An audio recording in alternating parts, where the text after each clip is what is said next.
Hey there, guys, this is Blue. So today we have some news from Kabam World that I wanted to highlight.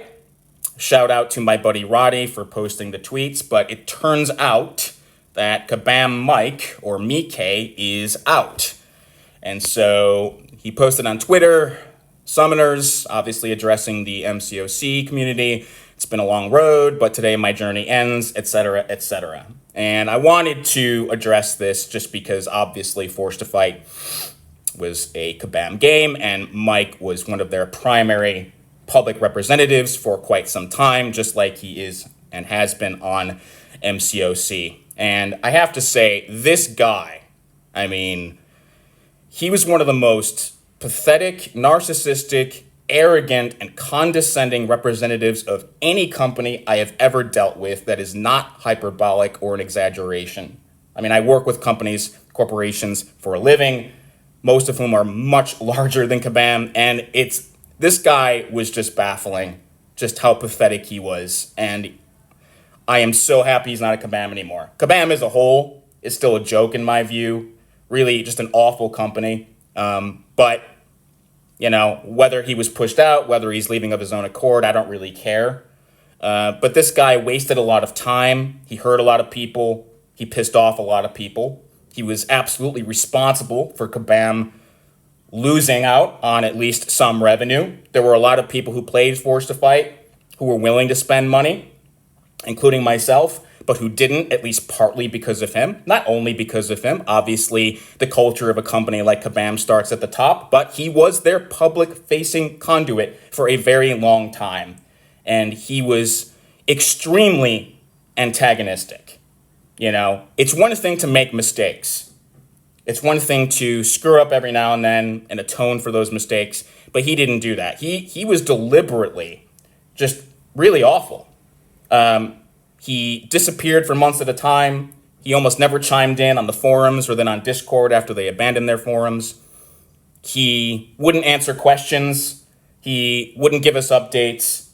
And when he did chime in, it was usually to chastise people for asking, quote unquote, too many questions, even though all we were doing was trying to get clarification or updates on serious problems in the game that had been around for years. And he never, until the very end, until TFTF shut down, never addressed them and only got angry at the player base when we tried to push him to do something. And that is the sign of just a loser, in my view. And I have no respect for this guy. I don't wish him ill in the future, but he has no business being the public face of a company that's trying to earn money from its customers.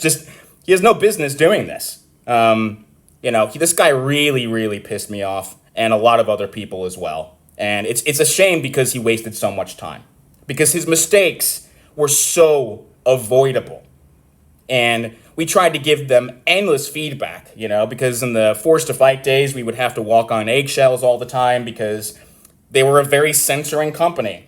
If you said even the slightest thing that they construed as anything more than constructive criticism, they would mute you or ban you. And I had multi-paragraph soliloquies addressed to this guy, just kindly asking him to do the right thing, and he never, ever did it. And sure, part of that decision, I'm sure, came from the higher-ups, but he did have a choice with how he conducted himself. And he chose to simply be a dick. And, I just cannot believe that this guy held on to a job like that for so long. So, from my perspective, at least personally, it doesn't really matter because I swore off Kabam games as soon as TFTF shut down the first time. And, even though Forged to Fight has a lot of problems in the Netflix era and Netflix could be doing a much better job with their games, I am so glad that I don't have to deal with these idiots ever again. Especially Mike, because he set the tone for the mods and the people that we were interacting with. And it was just a joke, and it was so disrespectful, and it was so unnecessary. So, anyway, guys, that's the update. Mike is gone. So if you're playing MCOC, hopefully he gets replaced with somebody who is more responsible and knows how to deal with people. I don't know, who the other mods are or who the other people are who are working on MCOC, because I don't play that game and I never will. But hopefully this is a positive step forward for them. So anyway, guys, I hope you're well, and we'll be in touch again soon. Take care.